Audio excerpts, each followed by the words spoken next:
keep that in mind. Yeah, hey, forget I asked. That'll definitely do. Ew. Join the Discord. It was the least fun I've ever had playing this game. A small but vibrant and extremely humble community. No, I've seen the sleeves, but I'm like, you said you're suiting up, and then you put your sleeve on. Thank you for saying that. Because I'm a demon on the keys. Next thing I know, we're both dead. I immediately left the lobby. In Vietnam. What are they playing for? Are they playing to win? Stay humble. Stay humble. We are thankful that we're live So dumb. for the Dropshot episode number 84. Do you plan things like that out? Did you have that in your mind you were going to say that? Nope. It started shooting out of my mouth before I even knew what I was going to say, Just right? a 200 IQ brain right there, dude. Maybe, or someone who has deficiencies. Welcome to the Dropshot episode number 84. My name is Casey, rocking the straight out of Nuketown tank top, also known as Razinon. I am joined, by the way, let's take a look at the notes here. Episode 84. Thank you, new patrons, announcements, welcome, some more announcements. Damn, it's crazy because I don't see a fucking "we are thankful" note here. Do you? That's super fucking weird, dude. I am joined by this dumb shit next to me this evening by my good friend Tanner. Tanner, say hello to everyone. What's going on, everybody? Tanner, you're glad to be here. Thanksgiving tomorrow. Thanksgiving is tomorrow. I wish I had the fucking days off after Thanksgiving, though. Must be nice. What days do you have off? I already had yesterday and today off, and then just tomorrow. And then you work Saturday and Sunday? Or you have I Sunday work off Friday, also? Saturday. Yeah, I work. Then I have Sunday off. Okay, got it. Okay, well, it's not the worst thing in the world. So wait, you're off It's tomorrow. average. Of course, it's Thanksgiving. Okay, cool. Do I work at? Am I the CEO of Albertsons? No. I don't know. Of course I anyone don't who work. is. So, Yeah. welcome, boys. This is going to be an interesting episode. It's our first like real Wednesday episode for the post-Cold War era, which is going to be interesting because there's a number of things. There are a number of things to talk about. But first, Tanner, your room doesn't make me want to hang myself in game, of course. Oh, I'm gonna switch Fantastic. it back then. Well, tell me all about it. Right? What's changed? Because it looks much more pleasing to the eye. So you gave me your dumb, stupid floodlight. So I plug that in, right? It's a little floodlight. It's down here on the ground. It aims at the wall, which then provides a nice, I see. easy on the eye blue light. Well, I put a little LED strip around this little side table here. Of course, I have a falling leaves candle lit, to get the mood set. Smells like fall in here. Feels like fall outside. Got my plants. Okay. That's what it's called, dude. Okay. Sure. Natural coconut wax blend. That's what it is. So yeah, I'm feeling good, dude. Cool. Well, so am I. And there's a reason for that. Is there? And it is this list. That is, Oh yeah. it is a list, dude. So I don't know if you're a new frog to the Patreon, patreon.com/thedropshot, then I want to know what the impetus was behind all of you new patrons. The only thing that I know that's different is number one, Cold War just came out. Number two is that I made like a Discord announcement. So I don't know what it was, but I would like to know. But nonetheless, welcome to this very expansive list of new patrons. Cam H, Dominator, change it. G Weezy, also change it. Jimmy P, Benny the W, it cuts off. So probably change it depending on what that last word is, but we can look into it. Sam G, Maxi. How do you say this name? Nathan? Or is this just some edgy spelling of the word Nathan? Your name's Nathan now. Nathan M. Down to pound 69. Okay. Sick. That's dope, dude. It's so dumb that I don't want you to change it. Riley B. Jeremy K, Beta Bits, which actually doesn't make me mad, Rugaru V2, which I also like that name, Syken IV, and Scott. Just Scott. Just Scott. Dude, that's like a lot of new patrons in fucking 5 days or whatever. So to all of you, you have huge brains and huge fat cocks, and welcome to the Patreon. That's 15. It's 15. That's a number for sure. So patreon.com/thedropshot, 4 bonus episodes per month, and more shit available. If you go to the website, additional details, of course, are there. For only $5 a month, $5 United States dollars a month, which I think is like 450 euros. So there's some quick conversion for you. So thank you all for joining. Make sure you guys join the fucking Patreon, because we've been doing some absolute crispy banger episodes lately. Banger episodes. Now, our last Patreon episode, our 2 last ones, one was an hour and a half on the perks in this game. Now, you might think, wow, they're really trying to meet the minimum word requirement for their 9th grade essay here. Wrong. Actually wrong. We were like going balls deep into perks, what's good, what's not, when I would use it, and what is not indicated in the text of the perks. And then our latest one was an hour and 20 minutes on field upgrades, which is even more impressive. Because again, there's a lot more to say about this shit than meets the eye. And people in the Discord have seemed to enjoy it. So join these 15 200 IQ individuals, patreon.com/thedropshot. It's also the best way to support this program. So thank you all. Also, another quick announcement here. We will be doing another Q&A stream on Saturday. Will we? Okay. Yes. I think I want to like get close to recent questions so that we can step away again. And then when we come back, it won't be MW2 2021. Yeah, cool. So if we need to catch up, we'll be doing Q&A for the next 2 months straight, right? Well, we'll figure it out for sure. Well, like what we said last time, we're like, oh, let's just try to bang some of these out. And then that didn't happen with any of the questions. That's correct. That's correct. So we're going to lie to you and say we'll bang old ones out again, and then we won't. Because everything always takes longer than you think it will, which is the theme of this program. So anyways, the point there is that that's what you can expect Saturday. Also, ask away. Ask more questions. We've been getting some more recently. Quite a few good ones were added very recently. And I'm actually mauled that we're not caught up because I want to like answer them now. But we're still going to go through in chronological order. So keep asking those questions, and we appreciate everyone who has done so thus far. And lastly, I would like to say, the Discord, people are finally using the voice channels quite often, and I love to see it, dude. I just look on my second of 3 monitors at my office, workstation, podcast, gaming space, which is where I live, which is where you see me right now. Did you get a podcast gaming space? It Yes. is a bedroom. It's a bedroom. There's a bed in the room, but this is where the magic happens, bitch. So anyways, I look over and like I'm very regularly now seeing people using the voice channels in the Discord, running together and shit. And that is very fucking cool to see. Because the Discord has been small but vibrant for quite a while. People using all the text channels. Very cool. Now people are using the voice channels as well, which I really like. I like that we are just bringing people together, dude. Bringing people together. Because that's what we're about here, right? Is unification, healing. Call me Joe Biden. You are dude. fake news. I just want to heal the game community. So, anyways, yeah. Thank you for that. So if you're not in the Discord, join the fucking Discord, right? You can play with your friends, or more than likely you don't have any friends, so maybe you can make some friends. And you can see, of course, the link to that in the show notes. Tanner, any announcements from you?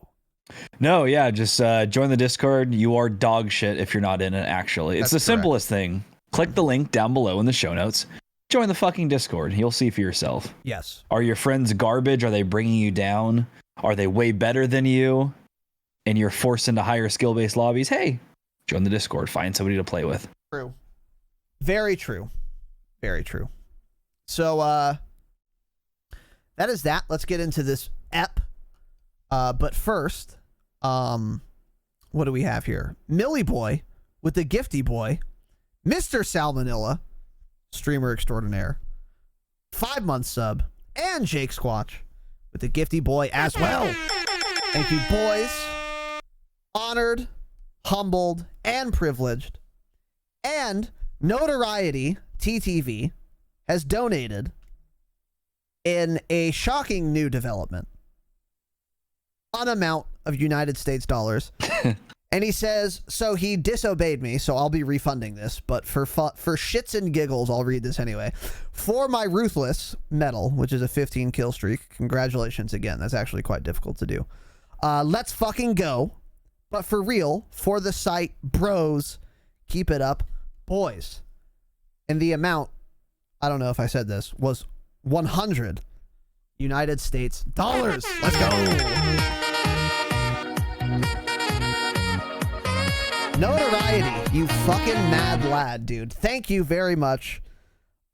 You've given entirely too much support to this program, and I told you to go make a cocktail and fucking relax.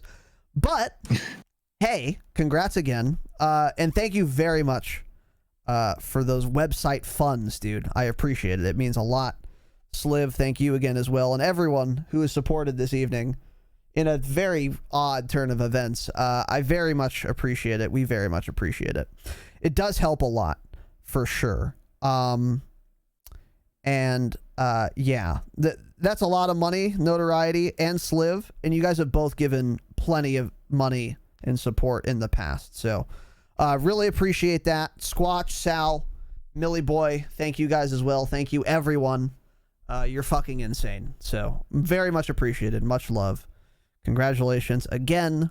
And without further ado, if you were listening for the jingle, here it is.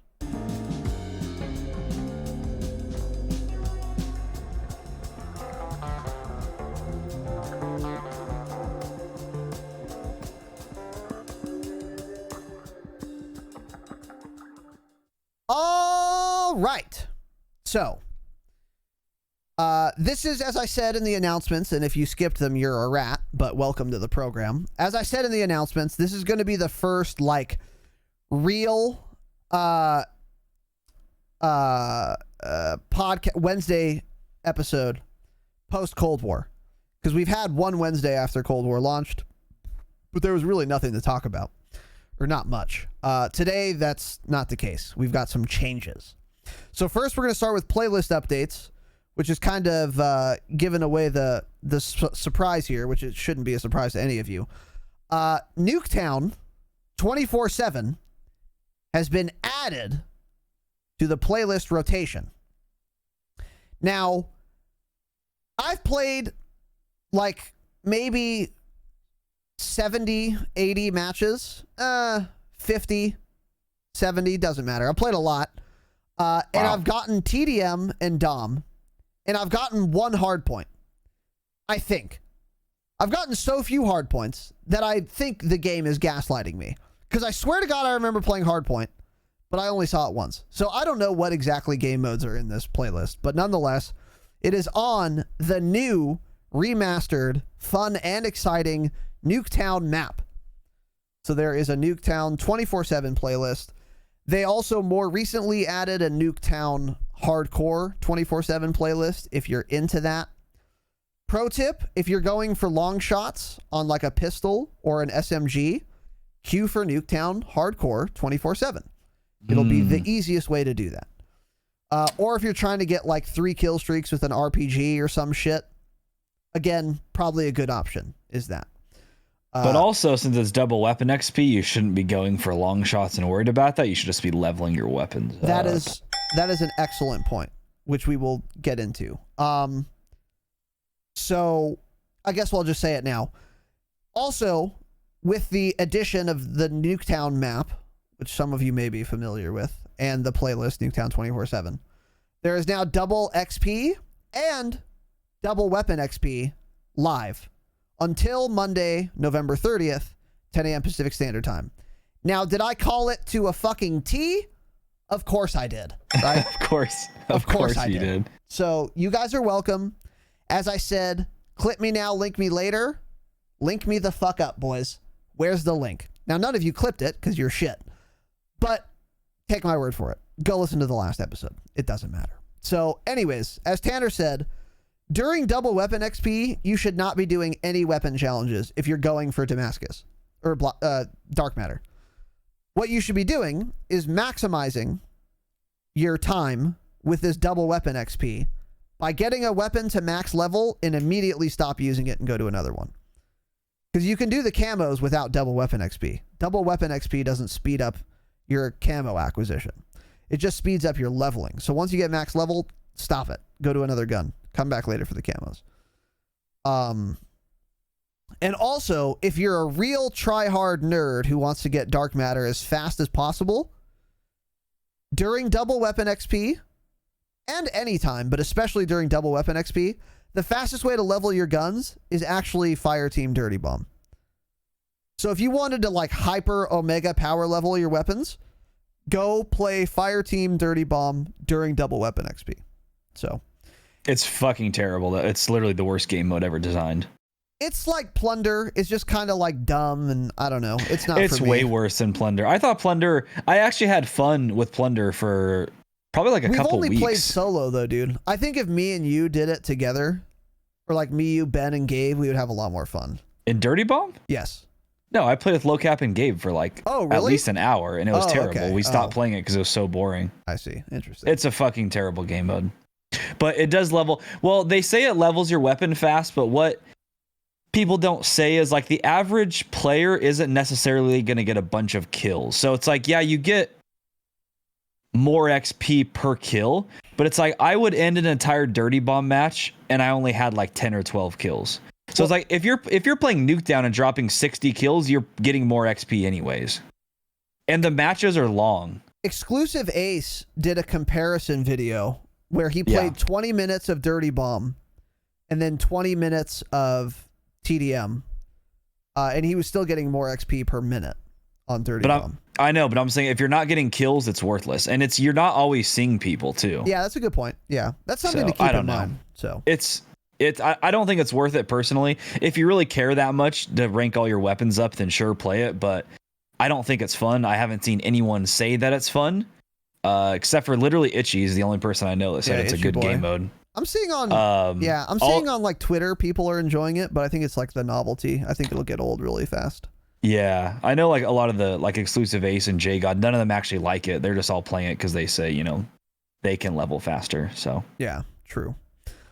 So Nuketown is a map.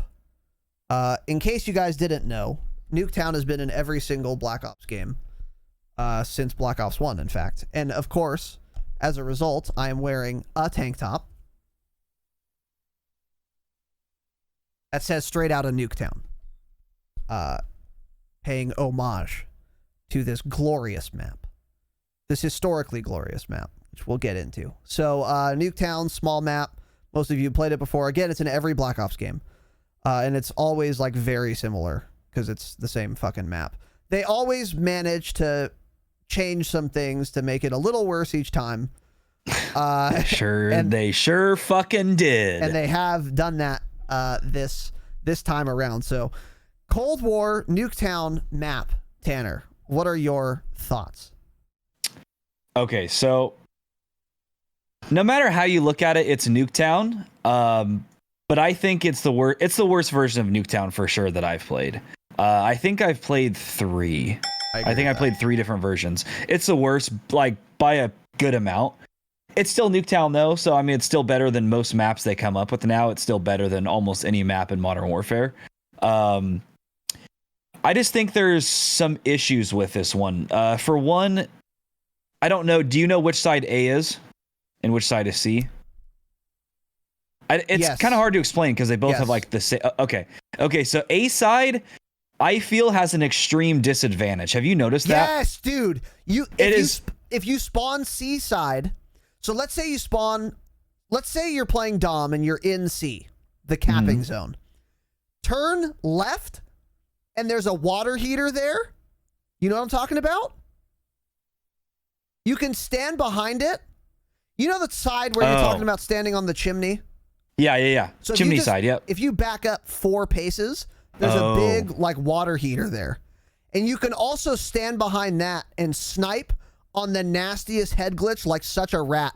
And people will go through opposite side garage and just, ripe for the taking. Just pick. It's cancer. So if you spawn seaside, you have a massive advantage on this iteration of Nuketown. But yeah, go on. Sorry. Yeah, so A side, I don't know what you just said. Did you say it backwards? I don't know. But A side is the one with an extreme disadvantage, I think. Yes. And like you're saying, it is pretty much just Dom where the spawns don't flip as often. TDM, they flip 14 times in one match, which is why TDM fucking sucks and should be taken out of the playlist. But every time I spawn on A side, I spawn and I go over to the left. I'm already dead by the time I run around that corner because they're able to get to garage so quickly and they have a perfect angle. I don't know what's changed, but I don't think that angle was there at BO4, right? Something was different. That obvious angle was not there. Like, was the truck moved over a little bit or was the wall, did the fence come out further? I don't know. No. When you spawn on chimney side, when you're over on chimney looking towards their garage, Yes. I feel like that is way more open than it used to be, and they can sit in garage and get an easy pick on you. I feel like there used to be some sort of something else there to kind of block that view. Like now, no matter where they're standing in the garage opening, they have a perfect sight line all the way down down that lane. Interesting. I'm trying to think of BO4. Yeah, BO4, I need the bus was in the way. But I think it's... Was it? Would they have moved something that big? I don't know. I don't know if that's true. You're right. We can look into it, but anyway. We'll have to watch one of your old videos or something on it. Yeah, youtube.com/Razinon. Make sure to subscribe while you're there. Yeah, so on top of that, A side, it's very hard to get to mid. When you're spawning on C side on Dom, you can get to that mid cover, that stack. I mean, that's nothing they've changed in this game. It's just I've noticed it a lot more for some reason in Cold War. That A side, you can't get B off the rip because C has such an advantage on when they get to B, they have all of that cover there. You don't have that on A. So it's hard to rush there off the start. The map has the worst visibility of any map I've played so far in Cold War. I'm not kidding. I'm not just saying that because I'm not having fun. It is so fucking bad. There's so many times I can't see somebody 10 feet in front of me. It's the weirdest thing. The models blend in so well with the buses and all of like the graffiti on the walls of the buildings that you can't see people. Absolutely the worst visibility in the game. And then on top of that, I guess, I can change that with colorblind settings, but I noticed the enemy's red nameplates blend into everything as well. So it's like not even that is helping. There's added corners in. There's that one little corner they added by B. That's fucking dog shit that you can sit in. There's 2 of them. They added 2 of them. They're both, I know. And all of those fences right there by those corners are a lot lower than they were before, I think. And you can easily just jump and see everything over it. So if you're sitting in that corner, you can get a kill by just jumping and firing at somebody real quick, coming down that lane.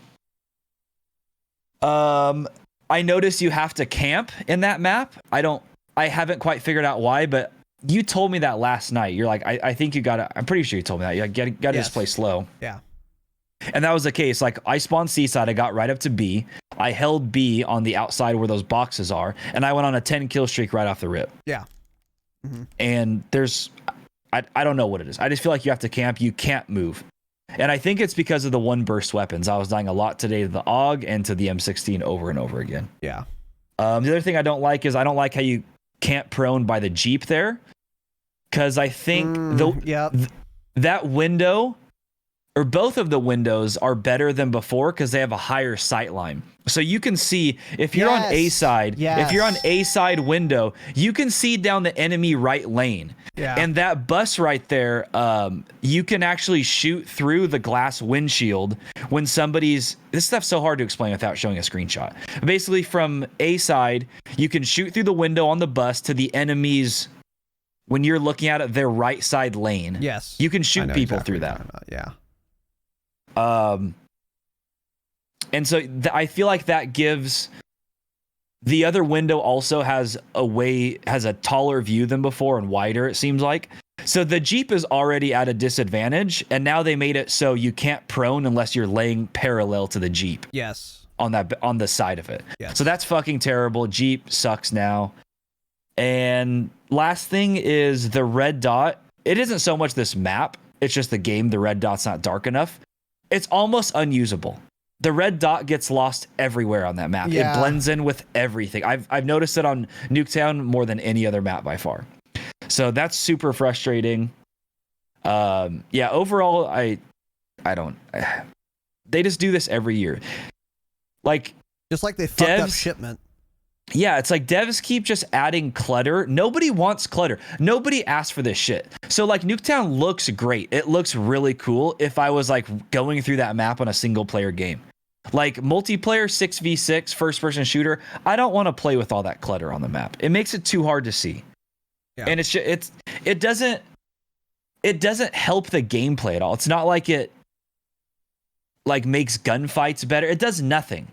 They just add unnecessary shit onto the map because it's 2020 and that's how they develop games now. They think people want shit everywhere and clutter all over. And of course the mannequins are terrible too. I've shot at them. I've only played probably 15 rounds of Nuketown and I've shot 30 mannequins thinking it was a real person. Yeah. So those are my overall thoughts. I'm pretty mad because I loved BO4 Nuketown. I could play that map all year long, months straight without hardly taking a break. And this game, I can barely make it through 30 minutes of Nuketown. I don't like it. Yeah. So I agree with everything you said. I think the biggest problem, there's a couple like big problems. Number one, so like Black Ops 1, original Black Ops, the Nuketown map, like the backyards and the front yards they had grass. So it was a stark contrast to player models where if someone peeked a lane on the side of the houses, they were on grass, so they were immediately obvious. In this game, it's all dirt, and the character models are like brown. So it's just choosing a color that makes the visibility worse. Black Ops 4 is another great example of a good Nuketown map because it's snowy. So there's white snow on the ground, and then fucking Easter Bunny character models, which isn't great, but at least they're very plainly visible. So that's one of my biggest problems with this version of Nuketown. Another one you already mentioned, which is they added so many more camp spots and sight lines. That's really fucking trash. Yep. Like, if you're going from A side and you go down the right lane and you turn right, there's a cubby there. And you can get so deep into that cubby that you can't be shot from C side, which is just insane. Like in BO4, you could still camp that little cubby, but you'd be exposed from C. Here you can hide yourself from A and C side, and then you just wait for someone to come out of A and you just shoot them in the back. Like, why add that? There's no benefit there. There's literally none other than to allow people to play like literal rats, just camping in like corners, like actually. So I don't know why they added that. The fact that you can see from the window to the opposite lane is insane. You shouldn't be able to see over those buses. That's really dumb. The Jeep is way closer to the fence, the edge of the map, which results in the prone issue you were talking about, where you can't prone while you're facing mid. You can only prone while you're literally perpendicular to the Jeep, or excuse me, parallel to the Jeep, like you were saying. The Jeep is, I don't know how I feel about this still. Because people would play Jeep in like BO4, and it's just insanely OP. Especially if they're good. It's like, dude, good luck getting them off that. So I don't know how I feel about that. But it's frustrating me because I'm not used to it. The Jeep was also taller though in BO4 already. So this Jeep is lower to the ground, and then they did that. That's a great point. So they just like double nerfed it. Yeah. And I'm sorry, I'm gonna say it again. It doesn't matter. Anytime I've gone Jeep anyways, I just get aim assisted and I'm dead right away anyways. It's so easy to get shot off as it is. Yeah. Yeah, it is way lower than like the BO4 Jeep or car or whatever. So that's a good point. Yeah, that one you could fully stand up, I think. I'm pretty sure, couldn't you stand up and you could still be head glitched on it? Like, you didn't have to crouch or anything. You weren't quite head glitched, but you had pretty good cover. Yeah, that's what I mean. Okay.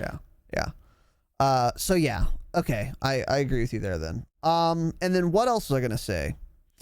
Yeah, I don't know. So I think a lot of because I'm seeing, so my experience with Nuketown is it's been pretty fun because I have changed my play style.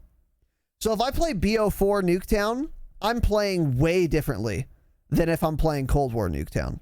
Yeah. I still have fun on this map, but that's because I don't try to treat it like something it isn't. Like in the Discord, a lot of people are saying, fuck Nuketown, it's shit. A lot of people on Twitter are saying like Nuketown isn't fun anymore. A big part of it is the AUGs and the M16s, like you've said. Absolutely agree.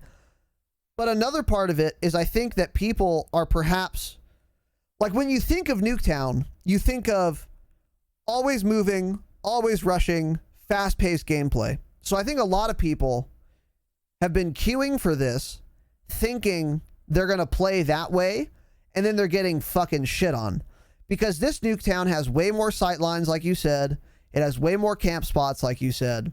So if you try to play it super fast, you're going to have a bad time. You're just going to get shit on.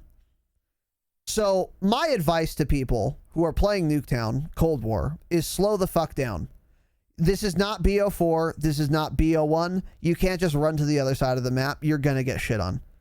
You're just going to get shit on. So you have to like slow it down, and this can still be a fun map. The one thing I would say about every iteration of Nuketown is that if you want to be successful playing Nuketown in any game mode, you want to control mid. This is kind of true for every map, but especially Nuketown. You want to control mid, and the safest place to be if your team has map control at mid is between the buses. Because then you can peek one side, and the bus behind you has your back. And then if no one's there, you can turn around, peek the other side, and the bus behind you has your back. That is like the safest way to play Nuketown fairly aggressively. And if you're at mid, you'll always be close to enemies, but you'll also always have cover if you're between those two buses. That's the smartest way to play Nuketown. That's the way to not camp like a window, but also like be relatively safe and covered. Now I will add, I've had plenty of games of Nuketown and Cold War where I'm just getting dunked on and I say, okay, I give up, switch to my RPD class, go upstairs and shoot out of this overpowered window and go on 15s. Actual Really? 15s. I've done it multiple times because it's so easy. Because like you said, the window in this game is disgusting. It has way more visibility than I think any other fucking Nuketown has. And LMGs are also disgusting in this game. So I just slap a prox mine behind me and I fucking go to town, dude. Just LMG, bap, bap, bap, bap, bap. Now, do I enjoy playing like a camping rat?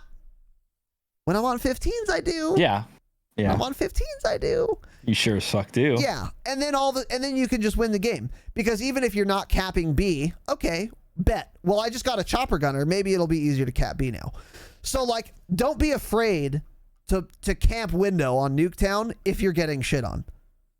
I don't advise you do that every game, because if you're not contributing to controlling mid by being in window, then it's possible that you lose map control when you otherwise would have had it, and then people are just going to push you from underneath the stairs, or they're going to hop up on the balcony, the awning, and then fuck your ass right in front of you.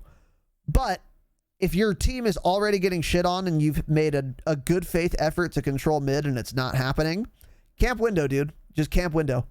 Like, and it'll work. It just will. The window's so good in this game. So those are my tips. But overall, I do agree. Nuketown this year, not great. Not great. And the mannequins also pissed me off. I don't know why they needed to add them.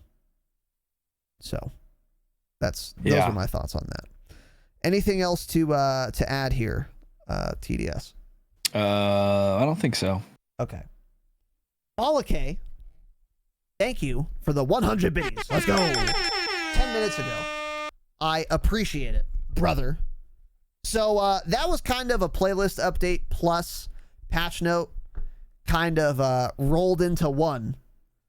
But of course, we still have some other patch notes to go over. Now, there have been fucking 4 patches in the last week. Most of them have just been very small patches with very few bug fixes. So obviously, we're not going to go over all of those. However, I have curated what I find to be important and things that you guys need to know from these patch notes. So we're going to give you an abbreviated, curated section version of the patch notes that just has the important shit. So most of these come from the November 20th patch. And these are a lot of weapon balancing changes. So first off, the FFAR-1, which is the FAMAS, the last assault rifle you unlock.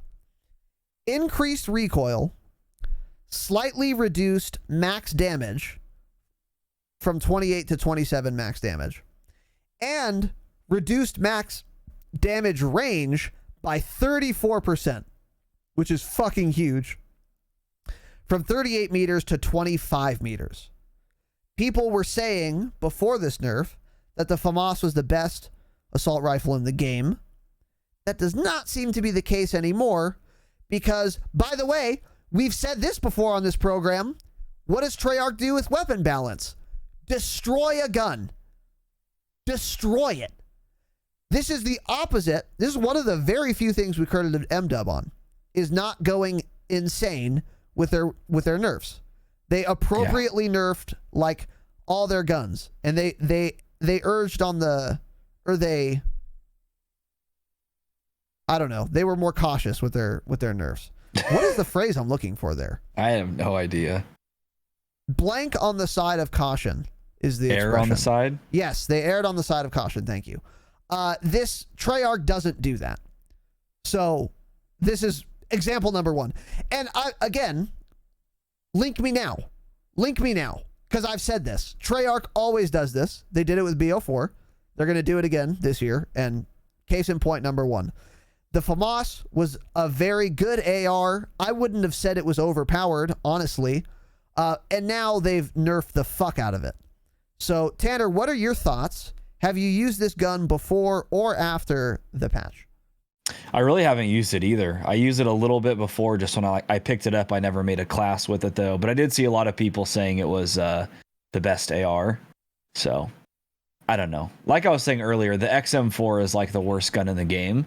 So as long as this is somewhat better than that in the assault rifle category, then, you know, whatever. I'm already struggling to get through the M4, so. Okay. I think it's still going to be good because the fire rate is higher. Yeah. I think that's like the M4's problem, by the way, is that the fire rate's too low. And the bullet velocity, like you said. But yeah, it's still, I get shredded by it still, so it seems okay. Yeah. Yeah. I feel like it's just going to play more like an SMG now is probably what it is. It does have like, it gives me some M13 vibes, honestly.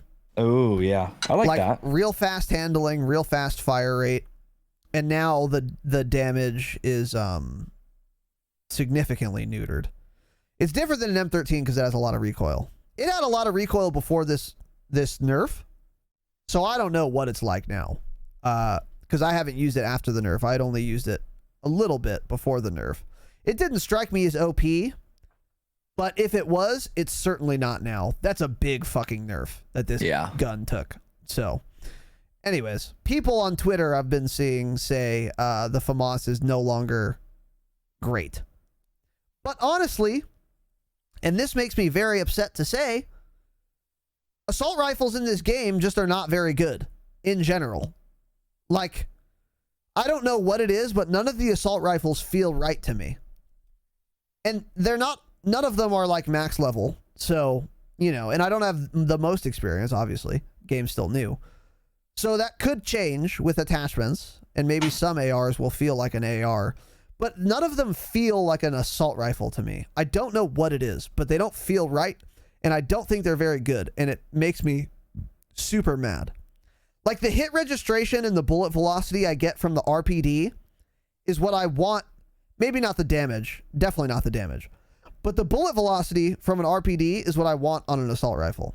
Like, the RPD, like the RPD feels so good. Because, like, dude, it's like hit scan. My bullets are just fucking there, dude. I always get my hit reg, and it feels so nice. And with the ARs, I think maybe that's the problem. The velocity is just too low by default on all of them. Maybe that's why I don't like how they feel. But nonetheless, that's the FAMAS. Next up, MP5, which we've talked about, so I'm not going to go into it again. I would just like to say the nerf we talked about last week was reverted on accident, but it's going to be coming back to the nerfed state. It's in season 1 at the latest, and in fact, I think it's already at the nerfed state again. Is that correct, Tanner? You're saying it's yes, yeah. It was back at the nerf state again, like that same day or the next day or something. Okay, so the I think it was later that day. Yeah. Okay. So if you guys looked at the patch notes and you see MP5, it's no different than the original nerf, which we talked about last week, which made the gun fine. This wasn't an over nerf in my opinion. I think the MP5 is still very good. So I agree with that. Next up, M16 reduced the max damage range by 15% from 25.4 to 21.59 meters. Increased the sprint to fire time, so they made it slower. Slightly slowed move speed while firing, which doesn't matter for a burst rifle. Slightly increased delay between bursts, which definitely matters, depending on how slight that is. Rebalanced fire rate bonuses on barrel attachments, and slightly reduced the effectiveness of laser attachments, which again doesn't really matter for attack rifle. So the M16 got a nerf. Tanner, what are your thoughts? Still doesn't seem nerfed. I haven't put much time into it. I've used it a tiny bit, but it doesn't seem nerfed at all to me still. You'll still get one tap to it rather easily. I think the entire damage profile needs to just come down a bit, not the damage range. Also, what do they mean when they're saying max damage range 25 to... Is that... I don't understand how that's worded. So is that like what the max amount of bullet, like one bullet will do? Yes. It went from 25 down to 20, and then after that there's the substantial drop off? Yes. Yeah, exactly. Okay. Exactly. I don't think it was ever that, because people are using these as like SMGs. They're using them up close. They're using them on Nuketown. It's not the damage range. It's just the overall damage, and they have no recoil. Like, you put a sniper scope on them, and there's almost no recoil. Yeah.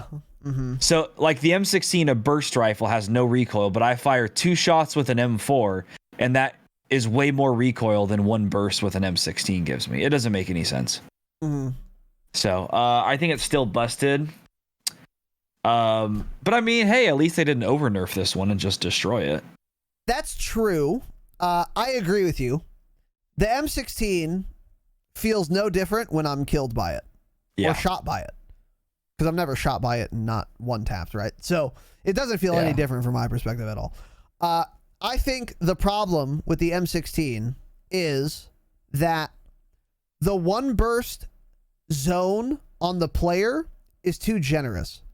It feels like if you shoot stomach, like belt up, you get a 1 tap. Yeah. I don't care so much about the damage range. That's what I care about. I think the M16 should have the potential to 1 burst. Otherwise, it would be complete trash. But it should be like upper chest or headshot. And if you don't land 3 bullets upper chest or head, you don't get a 1 burst. That's the correct way to balance this weapon. But as it stands, I feel like you can get a 1 burst on too many body parts. And that's what makes it OP. I think that's the problem. Because like you said, it's not really the damage range. You could balance it by nerfing the burst delay, but that's a really bad way to go, because then if you missed your first burst, you're again just fucked and you've destroyed the gun. So I think the best thing to do is just require players to be more accurate with that 1 burst for the reward. I feel like the burst delay is already pretty substantial. Yeah, like it's the burst delay is actually to a point where it's annoying, I think. Like, and you know, even though the gun is overpowered, I think the delay is too long.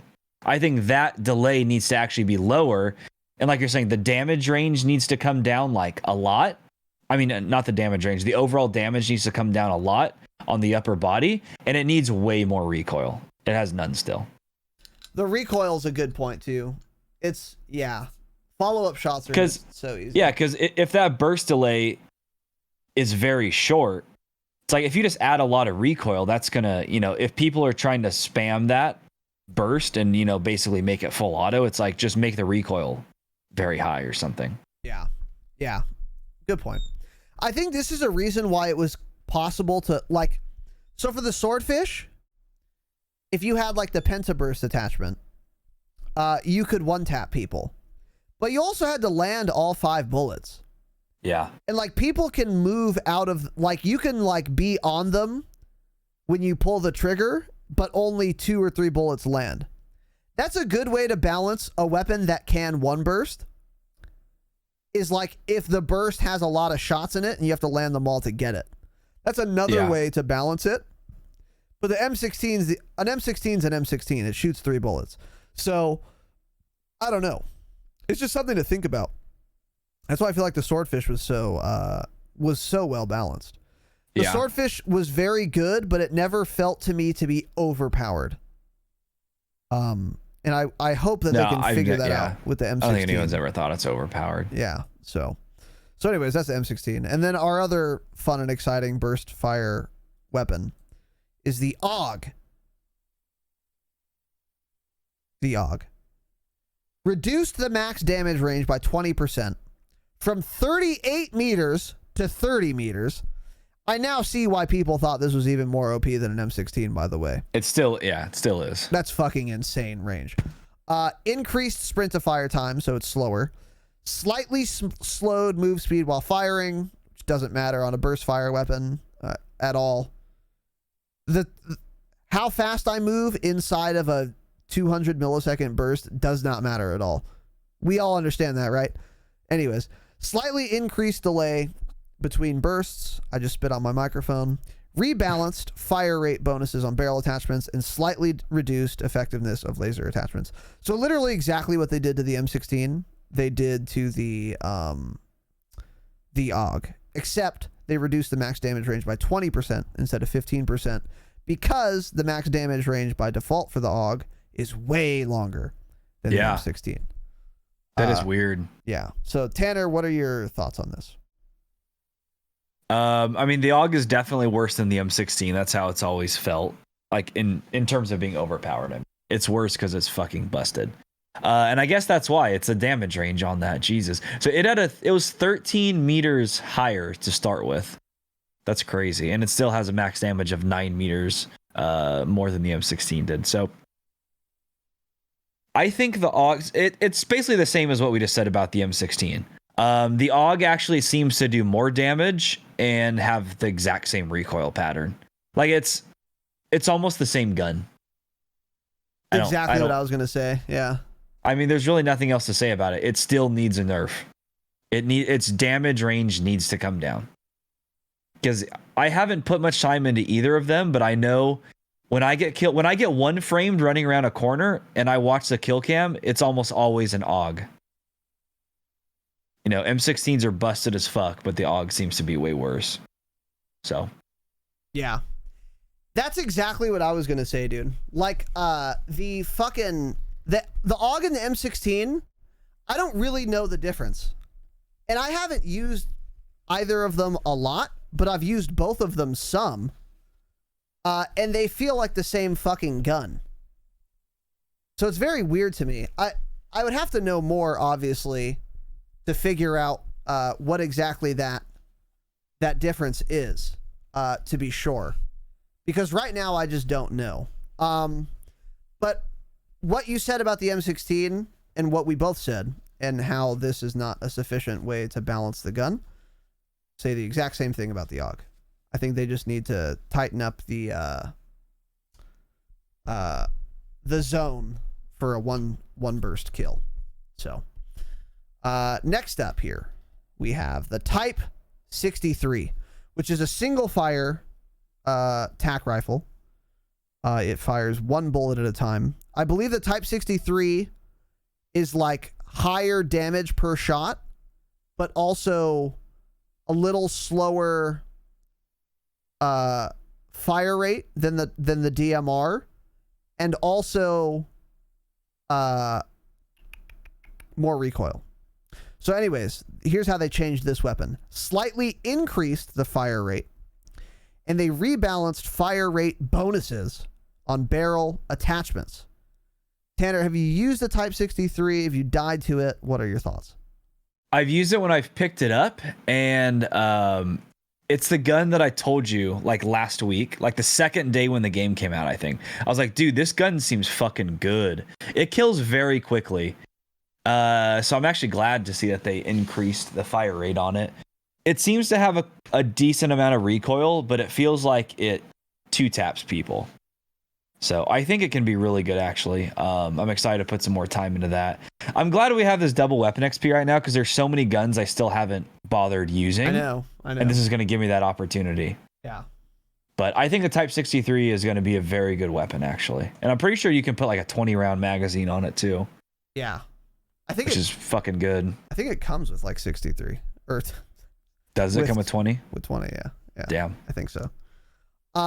Yeah. So I've used a little bit of the Type 63 and the DMR. I didn't level them enough to give them an honest try because honestly, I was getting mad that they were not as good as I expected. Because I think what I did was I equipped it and I was like, oh, it's going to be like an auger from BO4. Yeah. And it's neither of them, absolutely neither of them are like an auger. You're not going to two-tap someone, I don't think. Maybe you can. Maybe you can. I mean, if you get like headshots, I'm sure you could, but you have to think too. I feel like the worst guns in the game are like rifles like that are semi-auto. Those are the worst guns with no attachments.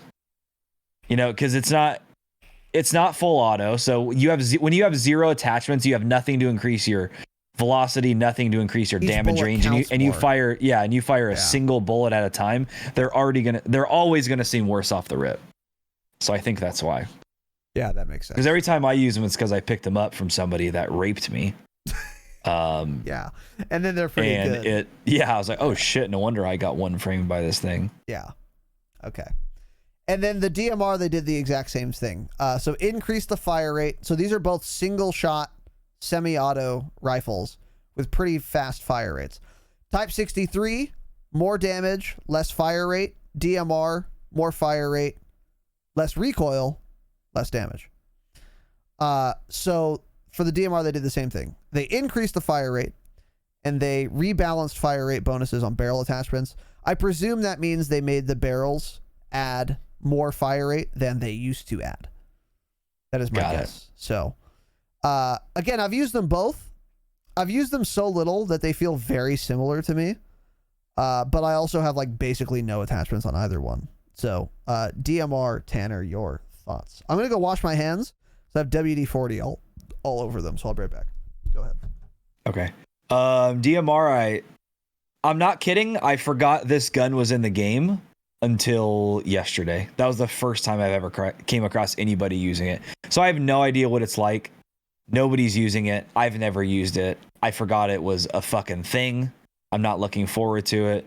But the Type 63 did seem really good, like I was saying. So, you know, usually weapons like that in the category, they're almost identical to the point where it's like, oh, why even put two of these in there? It's like it's the same exact thing. So I'm wondering if that's going to be the case for this. I don't know. There's one is going to have way more recoil than the other, I feel like, and then that one that has more recoil probably does more damage or something. There's some sort of saying. There's some sort of trade-off for it, but I don't know. I've seen one. This is kind of just like the M16 and the AUG, I feel like they're too similar. Like, let's have so you know what? So after game. we got done with the AUG, by the way, Mullet said something in chat that made a lot of sense. Is that the AUG has a built-in scope. So if you're using that scope, you get a free attachment too. Good point. That's a very good point. That would explain so maybe the damage that's range why. Too. Yeah. It's probably got like a slower, a longer burst delay, I would imagine. Yeah. I'm sure they did something to somewhat balance that. So we're just not super familiar, but yeah, on the DMR, I have nothing else to really add there. So next one, M60, which is an LMG. This is the LMG that is like the biggest LMG. So it's got the slowest handling, the lowest mobility, lowest fire rate, and then you guessed it, the most fucking damage, dude. The most damage. So if we wanted to draw an analogy to BO4, the M60 would be like the oh fuck me. What was it called? No, not the Titan. Not the Titan and not the Hades. The fucking other one. The operator mod was the oppressor barrel or something. It was the thickest boy, dude. You could get high cal 2 on it, and you could 2-tap people. VKM, the Victim, yeah, the VKM. Yeah. And it fired like 200 rounds a minute. Dude, yeah. It was so slow. It was super slow, but it did so much fucking damage. So the M60 is like the closest analog to that. So yeah. I've never seen this in multiplayer. I'm not kidding. I've never seen anyone use it. Really? Really. So I'm actually quite excited to try it, because I haven't tried it myself either, because I've been just raping children with the RPD, no Epstein. So for the M60, they improved the max damage ranges and improved the movement speeds. So I think they saw, because like Tony Flame tweets, a friend of the pod, change it. He says they look at fucking analytics all the time. Their dicks are hard about stats and analytics this year, which is interesting. I like it, but it's interesting that they're like, whatever, jerking themselves off on Twitter about this, because hey, Jesus. Yeah, you run a video game, that makes sense. Use stats. So what I suspect happened was they saw that no one was using the M60, and then they thought maybe we should buff this a little bit, entice people to use it. So that's what they have done. So Tanner, your thoughts? Have you used an M60 before? Have you died to one? Do you know what it looks like? I've seen people using them. Other than that, I know zero about it. I'm wondering though, if it's got like a low fire rate like that and a lot of damage, it'll probably be good for combined arms. Like if you're a camping fucking rat up in the hills of Crossroads, it'll probably be good for that. Yes. Agreed. And LMGs, I don't know. I think LMGs do a lot more damage to like tanks and stuff too. So it's going to be interesting to see how those play out when people start getting into them in combined arms, to see how quickly you can destroy armor with that. Because I think that could be a pretty big deal, actually. That's a good point. Yeah. Let's not ever call a tank armor again. Oh. Okay. This isn't fucking dev crew. But okay. Nonetheless, agreed. I've always liked LMGs, honestly. They're just so strong. They're shit. They're so strong. They're too slow. I don't like movement speed on them. They are very slow, but camp more. And reap the benefits with an RPD, dude. It's so disgusting. Oh. So anyway, yeah, M60, I have nothing to really add here. I'm excited to try it. So they buffed it, so maybe give it a try. And this next one is all sniper rifles. Adjusted sprint to fire times to account for early blend interruption allowed via the animation system. Now, this is a copy paste from their patch notes. What does that mean? Don't know. I don't know what this sentence means. So let me read it again. Quote, adjusted sprint to fire times to account for early blend / interruption allowed via animation system, end quote. Hey, what does that mean? Do you know, Tanner? Of course not. I don't have a clue what that sentence means. I have no idea what this means. So I'm just going to say it. So next. And hopefully you guys can figure it out. I don't know what this means. I think it might mean that they adjusted what they say the sprint to fire time is in the gunsmith. That's the only thing that would make sense to me, to account for whatever. So I don't know, though. The effective sprint to fire time is notably shorter. Okay, that is what they meant. Than what is displayed in Gunsmith. We have plans to address the Gunsmith readout in a future update. Okay, so neither of these are changes so far, which is fine. Include those in your patch notes, but just keep that in mind. Here is a change. Adjusted movement speed impact when firing to intended values to make each shot feel more powerful. Now, let me be clear. When you're shooting a bolt action sniper rifle, your movement speed when you press the trigger or pull the trigger doesn't matter at all. So I don't know I don't know if this means what I think it means. If it does, this doesn't matter at all, because you can't move very far in that 50 milliseconds anyway, so I don't get it. Doesn't make sense. And then also fine-tuned barrel attachments that improve idle sway to provide a unique feel on each gun. Now, they didn't go into specifics. That would be good to do in theory, and what they would want to do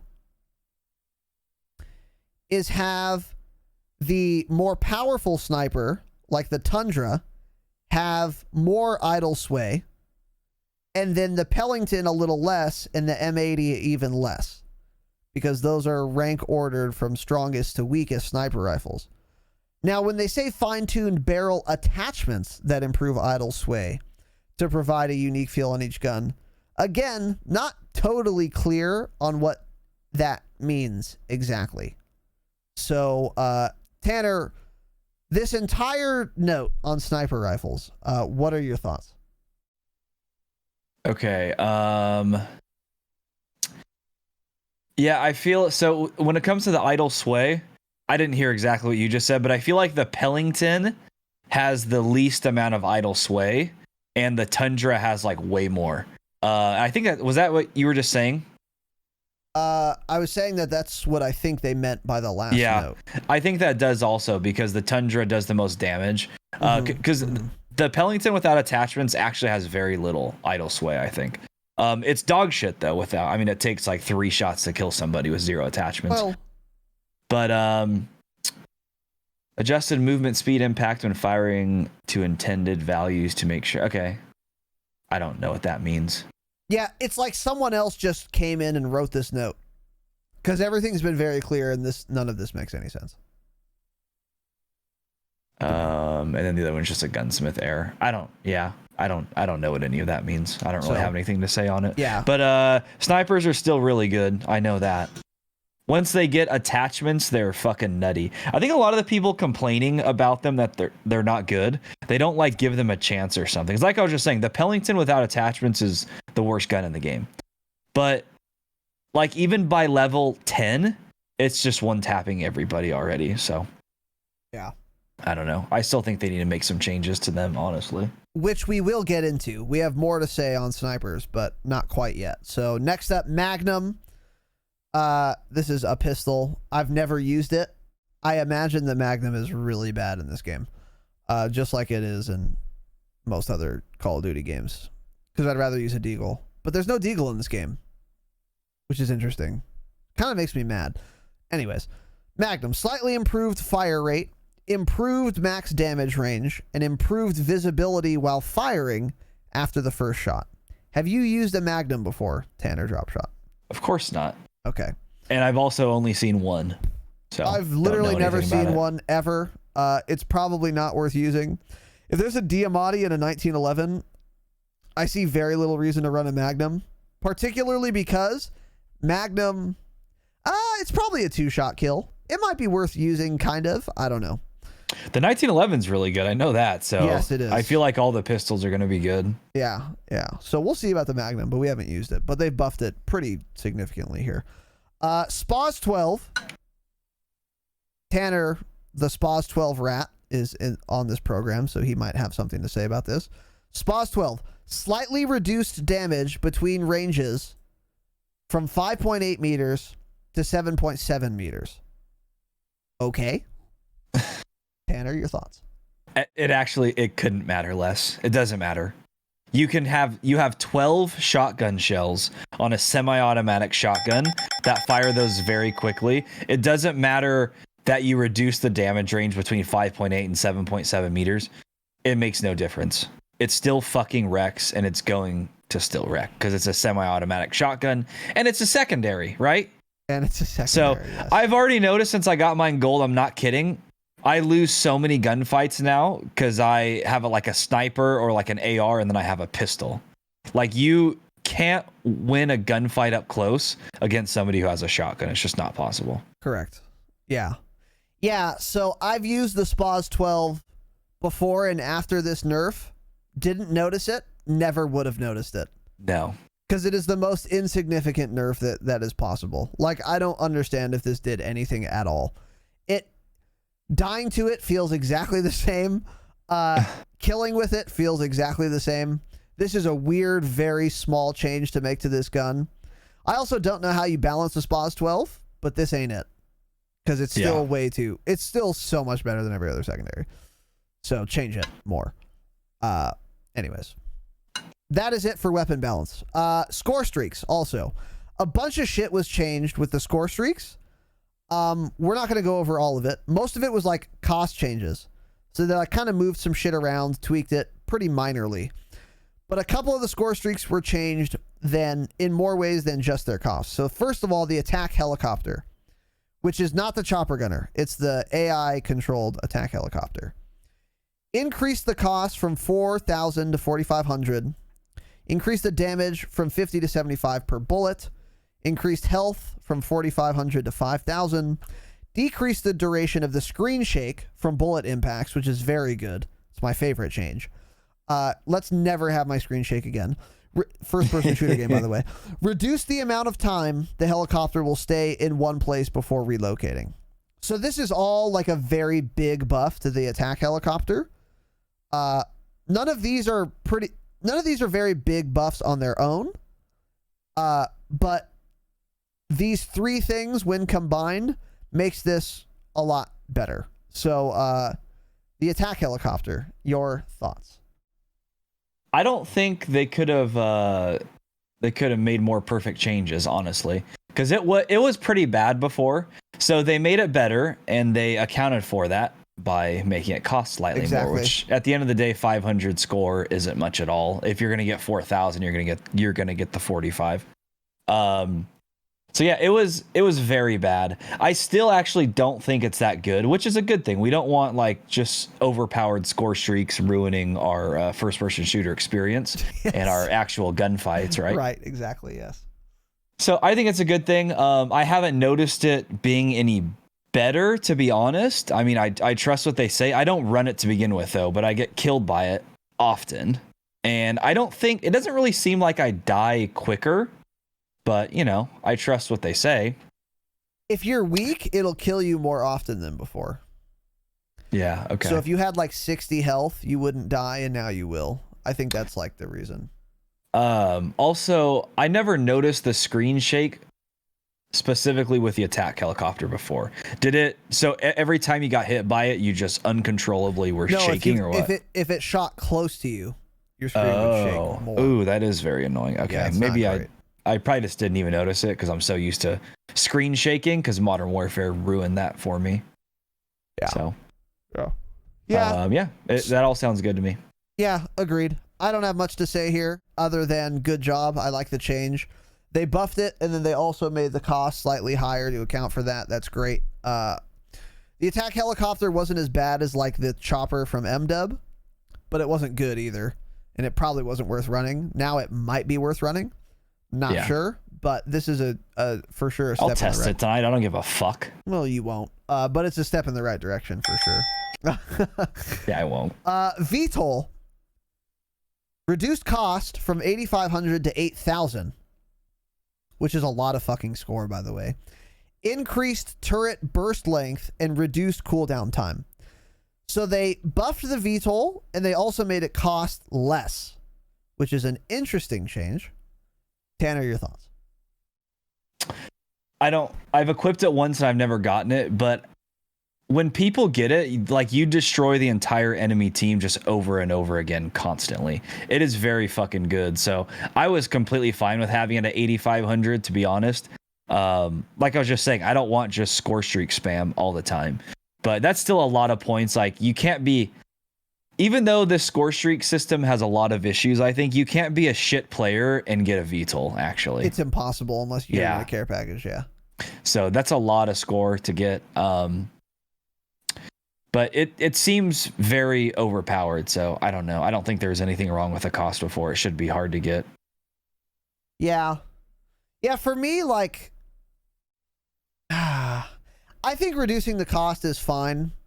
I've never used it, so buffing the way the turret works, I don't really have much to say there. But Yeah. like I very, very, very rarely see VTOLs, which is and the reason for that is because it's just so expensive. People either run it and can't get it, or they just don't run it because they know it costs so much. Yeah. So I'm kind of okay with this, I think. But it's either way, it's not too impactful because so few people actually use it. And again, if they do, they don't really, they don't get enough score to actually equip it or use it in the game or whatever. And then lastly, Chopper Gunner increased cost from 6,000 to 6,500 and reduced the movement on the gun when firing. So it used to have more recoil, basically.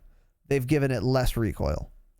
Tanner, Oh, is that what that meant? I honestly thought that meant like you couldn't look as far left and as far right. Oh, No, because it's when firing. I guess you're right. that's my guess. I think that's what that means. I think this is another good change. I don't know. Chopper Gunner is really, really good. So I think the more score to get it, the better. Yeah.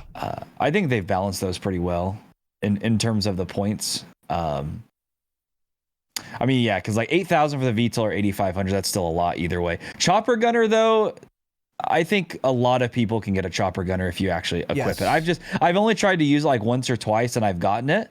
And it was really fucking good. Mm-hmm. It's just a lot of these maps these people are playing on, like the sixes maps, half of them score streaks are worthless, like streaks like that, because it's like inside a building. What's the one Checkmate? in the Checkmate? It's like Checkmate, you can't use score streaks like that. They're just Really? they're just wasted, right? Yeah. So I think Chopper Gunner is really, really fucking good on combined arms. Yes. So, like Cartel especially, dude. It's Cartel especially. disgusting. Yeah, and people know that, and everyone equips Chopper Gunner when it comes to Cartel, because that's a map I got it onto, and it was really good. So I'm glad they increased the cost on that. Yeah. Yeah, I agree. I think it's like, it's cheap enough to where people can pretty reliably get it if they equip it. And it's good enough to be worth running. So people use it a lot. I've used Chopper Gunner for quite a while now, and I get it pretty regularly. Probably a third of my games I'll get one. And it's fucking really good. I'm glad they increased the cost because 6,000 was a little too cheap. It also has a lot of recoil on that gun, so I'm fine with them reducing it, because after the reduction, I've used this. It's still a lot. You still have to do some work to control it. Yeah. The So bullet it's not velocity is like kind of trash on it too. Yes. You have to kind of like, you have to lead people quite a bit, It's which not is fine. super accurate like the Chopper Gunner and M-Dub, where you will get a kill if you just aim it. Like, it's not like that at all, which is good, because it was too strong in M-Dub. So I like both of these changes. I think this is fine, for sure. Calling cards also now work as intended, finally. Many of you probably didn't care that much about this. I do. Me and my ilk do. My ilk and I do. So that is cool. Basically, you used to be able to set in calling card, and then it would just reset all the time. It doesn't anymore. So you can set a calling card and it'll stay. When are we getting player showcases, by the way, Tanner? You think season 1? I thought they would have already been here. I do. So I don't know. Did too. Yeah, I know. Yeah. So we'll see. I mean, that would make sense. We're probably going to get a lot of shit in season 1. Yeah, by the way, a lot of you complaining about this game, just remember, it's considered preseason. That's how they do these games now. Raz said it best. You're buying a game now for the it's a service. What did you call it? Yeah, it's a service. You're not buying a completed video game anymore. That's not how it works. Yeah. I mean, buy an Ubisoft game, it doesn't work for 6 years, right? So you're buying a service. Just think of it that way. This game won't be decent until season 1 comes out, and then we'll go from there. Yeah, agreed. We'll see how many maps they add. We'll see what they do. See if things like League Play are in yet. It won't be. But yeah. Shit like that. Mm-hmm. Agreed. So anyway, calling cards work now, so that's cool. Aim response curve type options added to the settings. I looked into this. This is basically for PC players. This is mouse acceleration. Now, for those of you who listen to this program and play on PC, you already know What is the correct amount of mouse acceleration you should use? Zero. Zero, obviously. So aim response curve type is basically a joystick acceleration. So if you just slam your thumbstick, it can either be linear, I think it's like dynamic and like delayed, or I don't know what the third one is. Keep it linear. That's the point. Just don't change it from linear. I don't know what the default is, but go make sure it's linear. That's what you want if you're on a controller. So that is that. And then also, this is an interesting development here, and I'm not sure how mauled this would make people, to be honest. But let's look into it. So give me 1 second. Fuck me. Hold on. Okay, good. All right. So, Zombies Onslaught. Charlie Intel at Charlie Intel on Twitter, friend of the pod, tweeted, PlayStation players, there is a new Nuketown dedicated Onslaught playlist in Zombies. This playlist gives an exclusive new weapon blueprint reward once you finish the new challenge. So I believe Onslaught is like the Spec Ops survival of this game, where it's going to be PlayStation exclusive until no one cares about the game anymore. And they added a new thing, Onslaught Nuketown. It expires in 40 days or so. So if you're on PlayStation and you care about shit like that, you can get an exclusive blueprint. So consider looking into that. I don't give a shit about this, but if you are into that sort of thing, now you know. So go to your Onslaught menu, figure it the fuck out. So that is it for patch notes. Now we have some other interesting things to talk about in news and upcoming fucking changes. First of all, we got a tweet from our favorite video game developer, Tony Flame, friend of the pod. And he's no longer my favorite because he did this dumb thing where you tweet pictures and you're trying to make words out of it, right? So Tony Flame tweeted next order of business with 2 images. The first image is a sniper rifle from Call of Duty Black Ops Cold War, Red Door CIA Bundy Bop Operation Northwoods Edition. And the second picture is of a man. How do you know it's a man? Good Fucking point. sexist piece of shit. Well, a human being Okay, thank you. buffing their car. Now, I'm going to be honest. The first time I saw this tweet, I thought the second image was polish. So I thought they were going to be polishing sniper rifles. But as it turns out, this is buffing.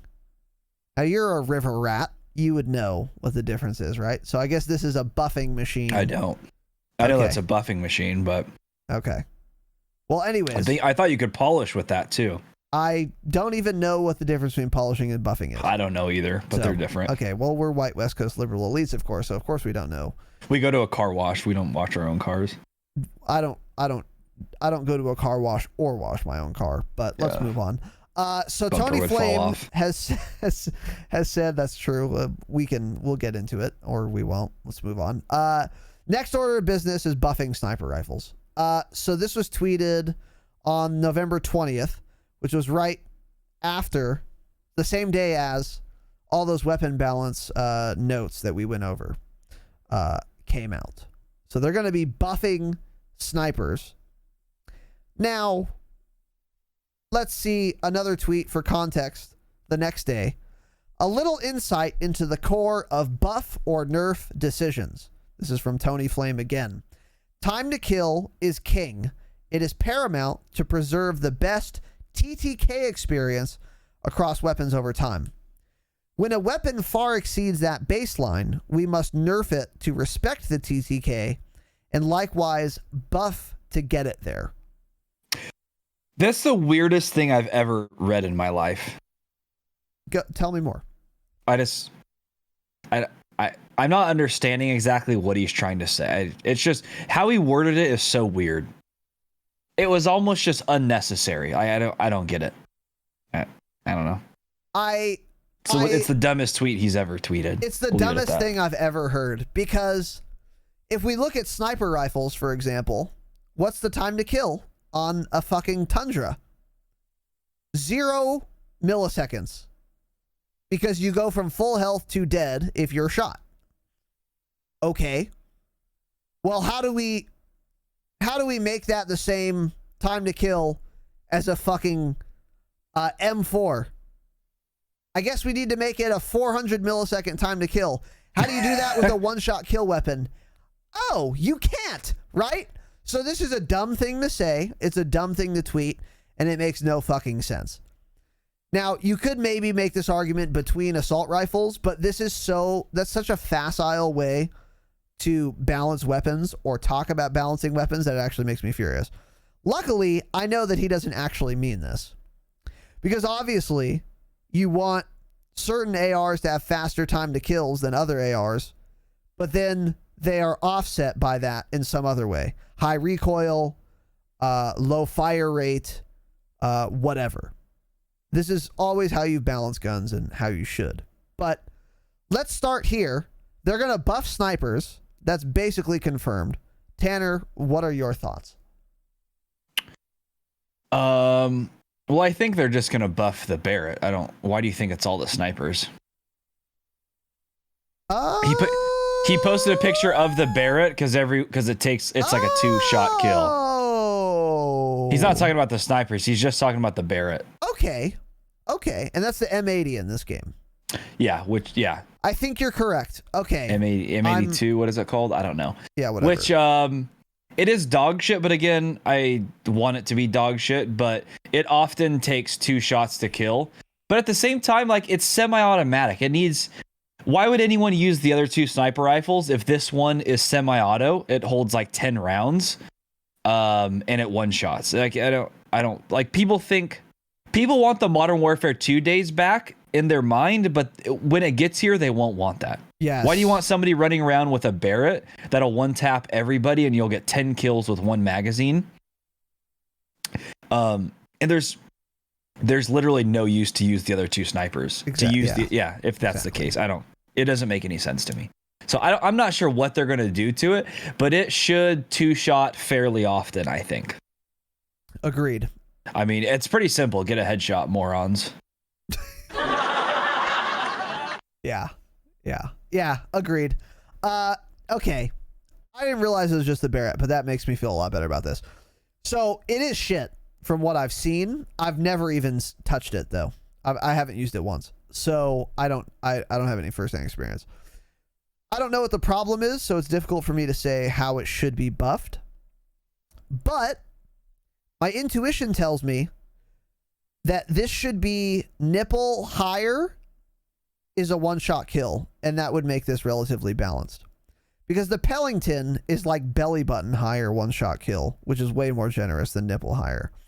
And then the Tundra is like cock higher, which is, again, way more generous than belly button higher. I think that would be a fine way to balance a Barrett, but even that might be too strong. I don't know.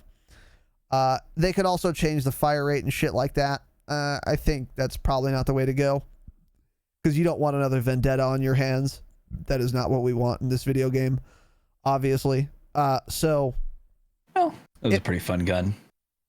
Yeah, unless you weren't using it. So, yeah. If they're just gonna buff the M82 or the M69 or whatever the fuck it's called, then yeah, I'm less mad about.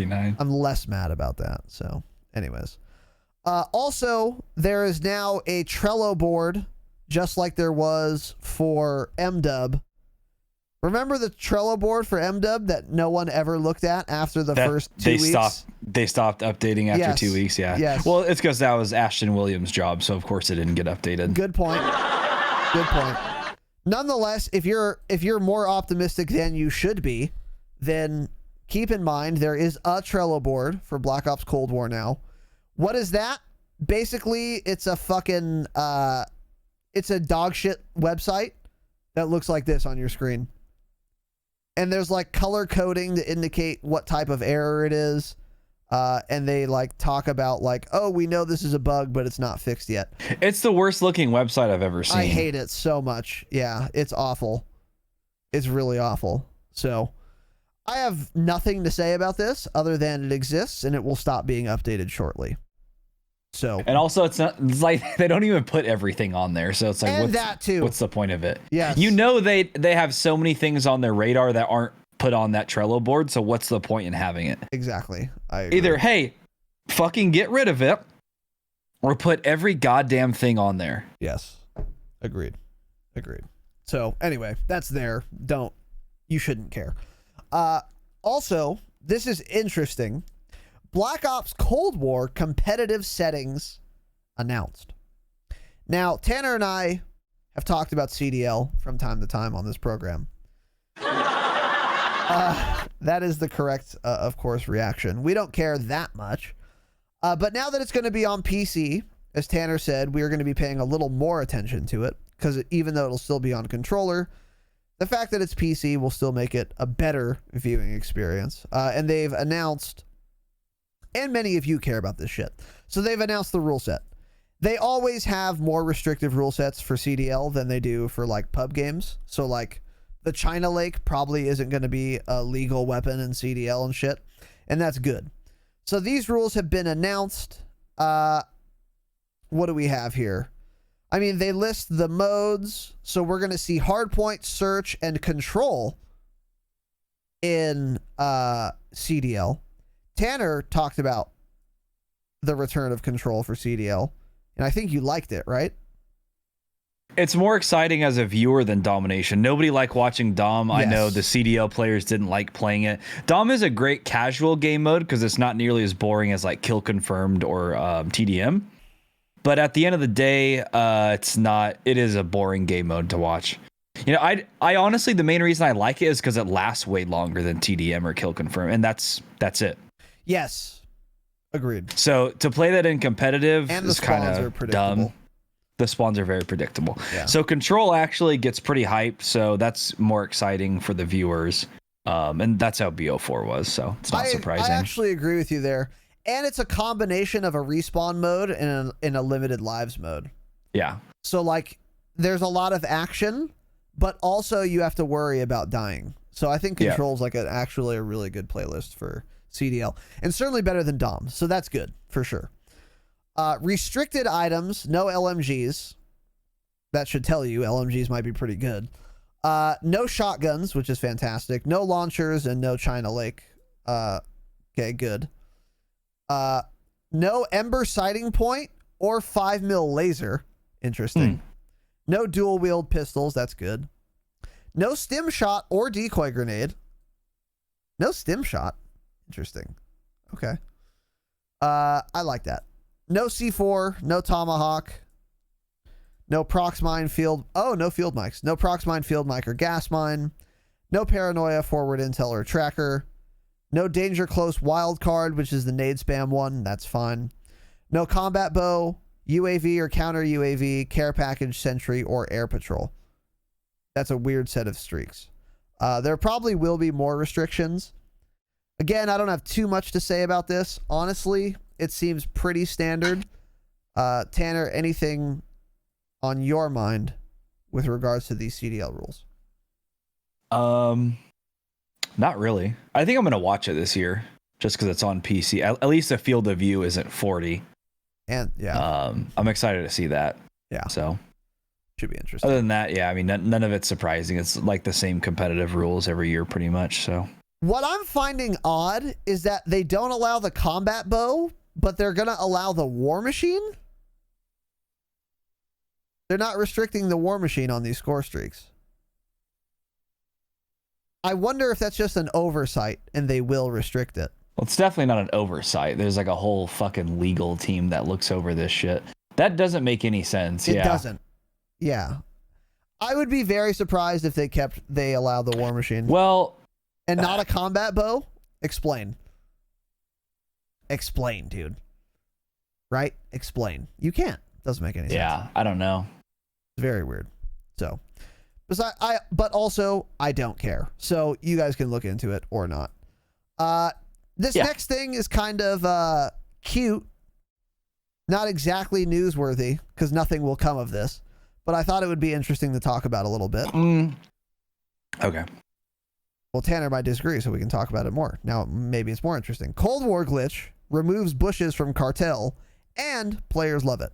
So I saw this before this article. Some guy on Twitter posted a picture of Cartel without bushes because he had like a bug, and it looked like this. And like mid is way more clear. And then when he posted this picture, everyone was like opening their mouths super wide and was like, give it to me. Because this would make Cartel more fun. Have you seen this, Tanner? And if so, what are your thoughts? How would you like a Cartel without foliage at mid? I'm going to be honest. I'm going to go out here. I think they are going to change it. I really do.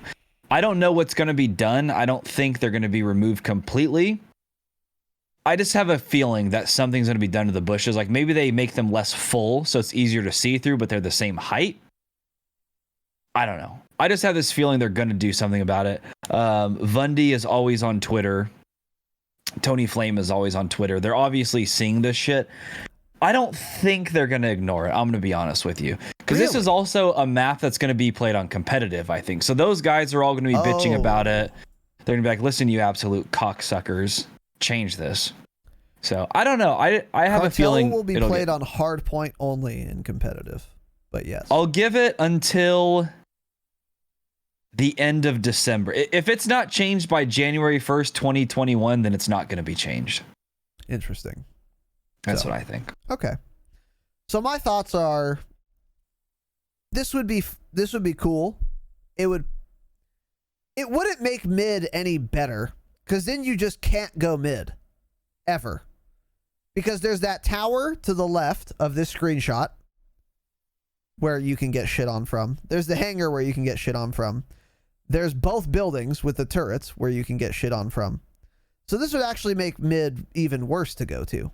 So this is not a change people should want. They're dumb if they do want it. And also, even if this was a perfect change and everyone agreed it was a perfect change, it wouldn't happen anyway. So stop getting your hopes up. So I'm here to tell you, for those of you who have hope, who are optimistic about the future in general, but especially with respect to Call of Duty, anything good that you can foresee happening with this franchise will not happen. Cartel is not changing one iota. They're not going to get a fucking gardener out here to trim the bushes. Nothing's going to happen. Cartel's going to stay the fucking same until this game is out of vogue, as it were. So don't get your hopes up. It's not changing just because fucking people retweeted it on Twitter. They don't care. They're not going to devote resources to doing this. I would be shocked if they did. Maybe it would be good. I think the best way to do this is to trim the bushes for sure. So you at least force people to go prone if they want to hide, rather than merely being able to stand there and still be like very obscured. But this would be a bad change, and also it's not going to change regardless. So nonetheless, I thought it was interesting to talk about. So, and then Tanner, you added this last note here, so I'm going to pull up the tweet on our screen, but why don't you talk me through this? Because I genuinely have no idea what the fuck this is. It's not anything big, but I just saw an actual dev respond to something, so that was nice to see. Okay. So JGod, friend of the pod, tweeted, could we please maybe adjust the spawn rate of streaks in Dirty Bomb? Multiple deaths a game from unearned streaks is a little excessive. He tagged at Tony Flamin, at Matt KS, which is also a dev. So Matt responded, he said, way ahead of you. So in like the hour I played Dirty Bomb, I had the same exact thought. You open these little crates to get your uranium, right? And in like, I swear 1 out of 3 crates, you'll get a score streak out of it. So I got cruise missiles, napalm strikes, all sorts of things just for no reason for opening a crate. And it gets to the point where there's constantly a score streak in the air. Like there's never any downtime. And like JGod said, you don't do anything to earn that. You open a crate. It's like playing Warzone and opening a crate and just, obviously getting a score streak. It doesn't make any sense. Yeah. So that's good that's going to be adjusted. That may make Dirty Bomb a little bit better. It's still the dumbest game mode designed. Yeah. It's the dumbest video game mode of all time, potentially. It's like the maps. Call of Duty needs to stop designing game modes. They don't know how to do it. They don't know what they're doing. They've done the game modes already that people like. So just keep them, right? Yeah. Just like stop adding fucking cubbies VIP and safe escort. and safe corners to Nuketown. Yeah. Just take the map, make it look a little different, and paste it into the new game. We don't want new corners. We don't want new game modes. But anyways, so that's where we're at. So if you were not playing Dirty Bomb because you were getting bombarded by score streaks, there you go. It'll be a little bit better soon, hopefully. Interesting. Good note there. Good find. Yeah, that's good to see. This is why we like Treyarch a little better so far, because we're getting communication from the devs on Twitter, which is like, I mean, the President of the United States and sitting members of Congress now use Twitter instead of any other form of media to disperse information. So it's good that the devs of this video game are doing the same thing. So cool. Good to know. And that is an interesting consideration. So Tanner, with that, anything else to add about anything at all this evening? I just want to say again, the XM4 is the worst gun in this video game. I'm convinced, and I'm going to be using it on stream right now, probably until I rage and switch guns. I'm going to be trying it, but yeah. If you guys listening to this when the episode releases, happy Thanksgiving. What are you doing tomorrow for Thanksgiving, by the way? Nothing? Just sitting there and waiting for your mother to cook you dinner? Well, my father, but yes, that is correct.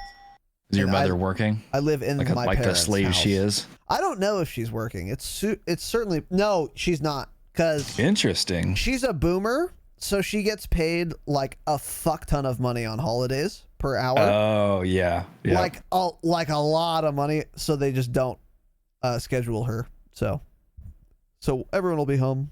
We'll be doing not much. But yeah, we're gonna have prime rib.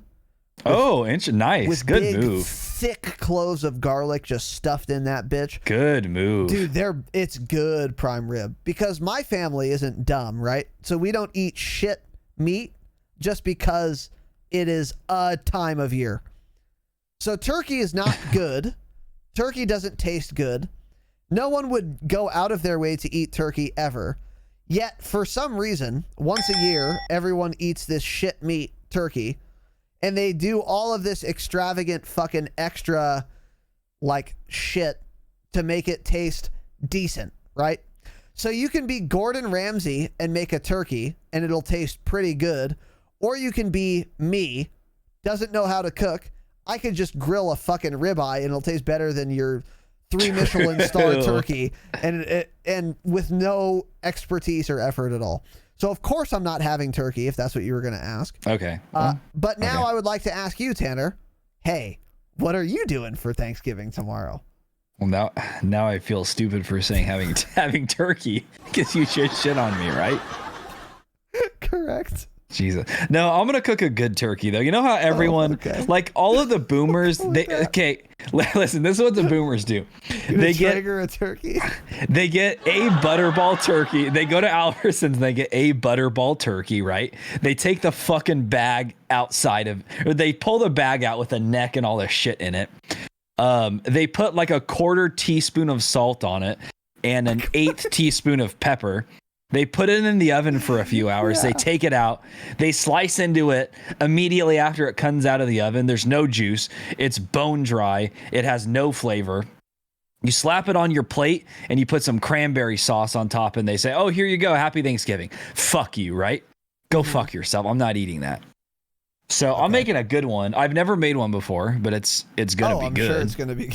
I'm sure it will be. Okay. How are you preparing it? Tell us about your turkey journey. So it's brining right now. It's brining with Meat Church Barbecue. I'm using their brine kit. So real quick, for those, I know what brining is, of course, but for those of us who might not know what brining is, what does that mean? Brining is basically a way to make the meat very juicy and tender. So it's sitting The turkey itself is sitting in a 3.5 gallon plastic bucket in my fridge, covered completely in water. And then it has a Meat Church brine kit, which is just, you can just make your own brine. I just bought it because I like their rubs. It's just like salt, garlic, powder, spices, shit like that. You throw that in there. I put some rosemary, thyme, sage, and then you leave that for like 24 hours. So tomorrow I'll cook that on the Traeger at like probably 350 or 375. I don't know. It's not really smoking it. I read that's the best temperature though. So I'm going to do that. Oh, I forgot the best part. So have you ever heard of spatchcocking, by the way?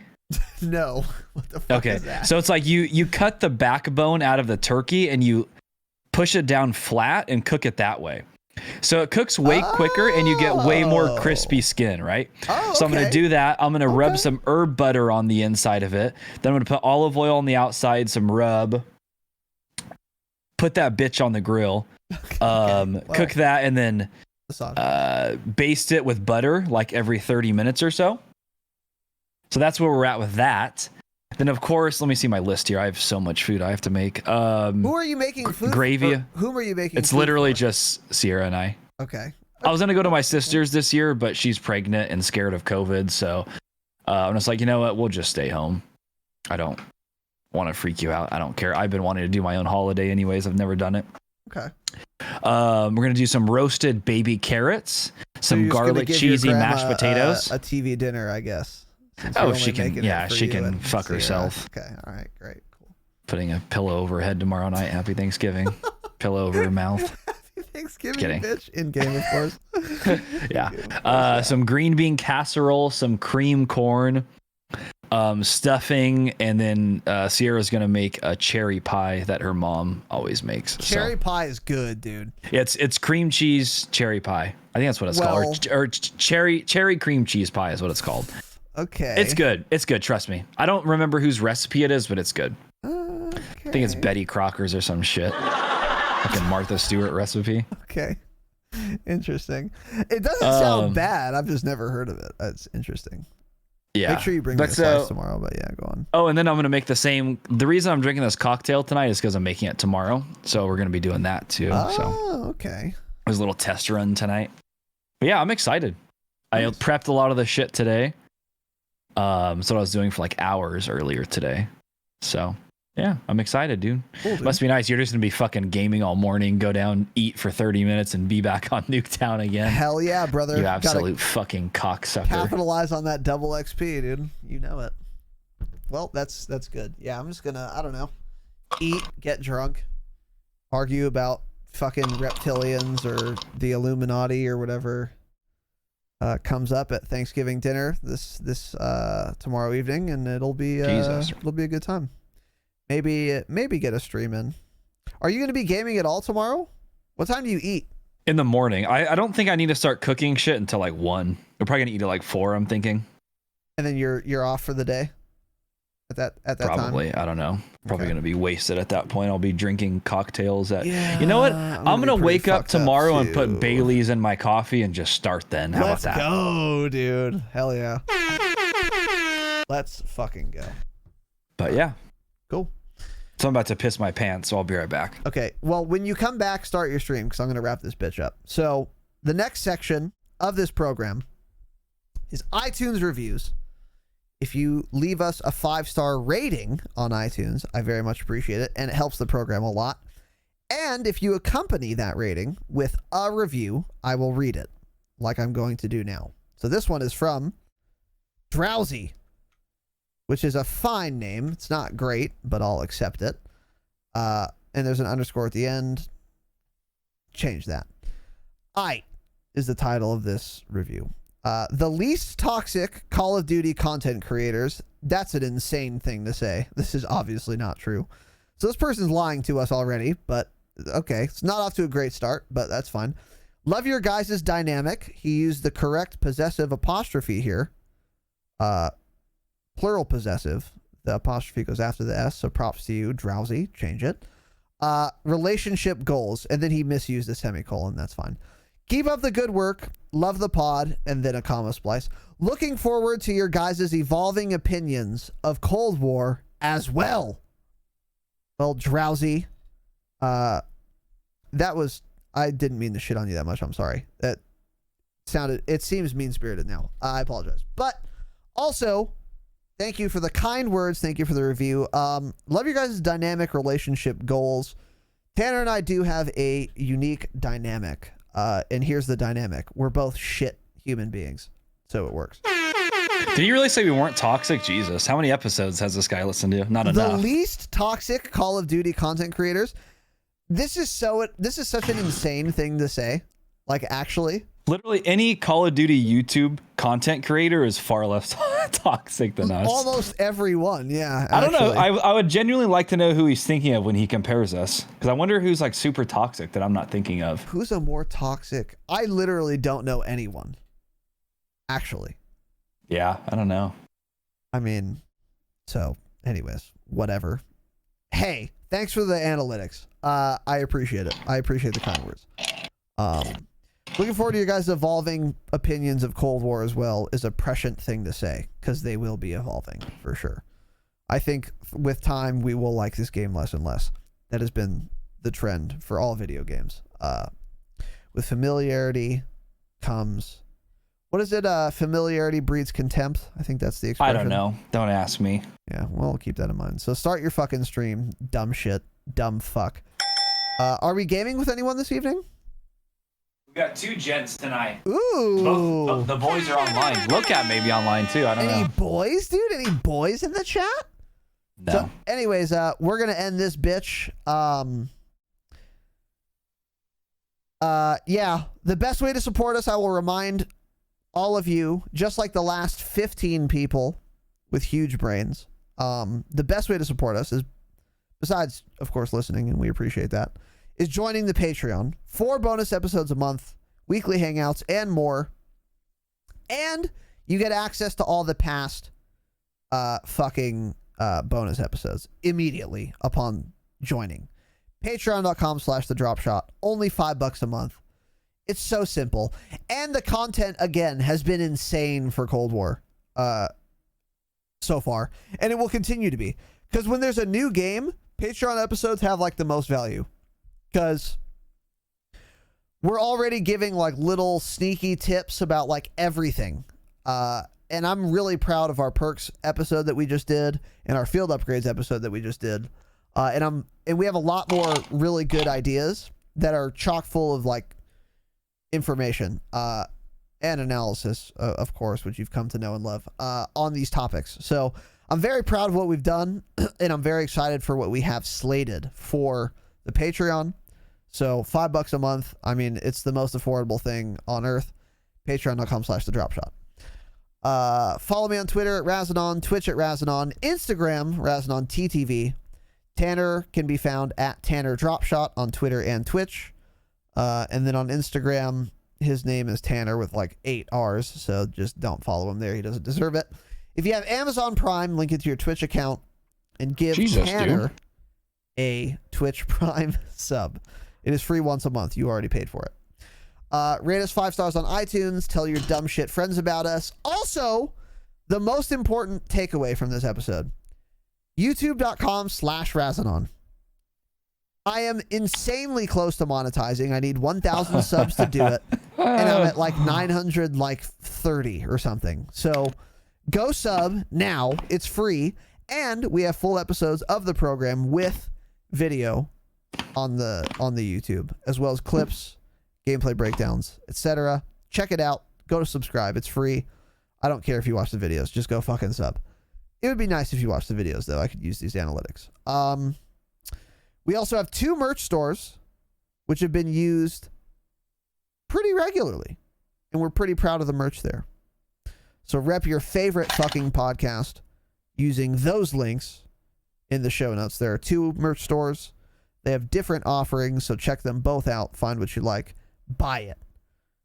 Supports the program. Join the fucking Discord, of course. And last, but certainly not least, a special thank you to our Damascus patrons. Mr. Salmonella, J. Pritch, Slivovitz, Jake Downs, Orosio, Tequila Sir Rockingbird, Face Esquire, Tyler H., Gift Curse, Adam H., Sniff Hambone, Change it. Jimmy M, Von Trapp, Austin Menace, Vester, Godot, Josh V, Papa Shitto, Civ, Dread Pirate Roberts, Dr. J Web, Derek R, Wade M, It's the Pickle, That Dirty Clap, Killicam, Pre-Shock, Garrett S, Jada Pinkett Smith, Miss Lemur Party, Freeze, The Dave Daily, Young Evan, Read a Book, Deacon Cheese, Brandon L, Rizzle Music, the official composer of the Dropshot Call of Duty podcast, Sean B, Manny Marr, Derek C, Samuel, Cope Cowboy, Notoriety, Thomas L, Blake C, Lavana Fair, Brian P, Maxi. What is this? TTV _ Trump MAGA 20. Bet. And last, but certainly not least, an extra special thank you to our one and only Dark Matter patron, the Dropshot Patriarch, the Vaping Viking. Thank you all for watching. Thank you for listening. We will see you next time. Have an excellent evening, of course. We're going to go game it up on Tanner's channel with some Nuketown 24/7. As always, please remember, stay humble. Stay humble. Thanks for watching this episode of the Dropshot, a Call of Duty podcast. Be sure to like and subscribe because in addition to full episodes like this, we've also got clips from the show, as well as gameplay breakdowns and more on the channel. The show is streamed live on twitch.tv/Razinon every Wednesday and Saturday at 7 p.m. Pacific time. So give us a follow over there, make sure to turn on notifications, and you can chat with us live during the podcast. And of course, we are available wherever you listen to podcasts. Just search for the Dropshot on your favorite podcast app and make sure to give us a follow. Thanks for watching, guys. We'll see you next time. And as always, remember, stay humble.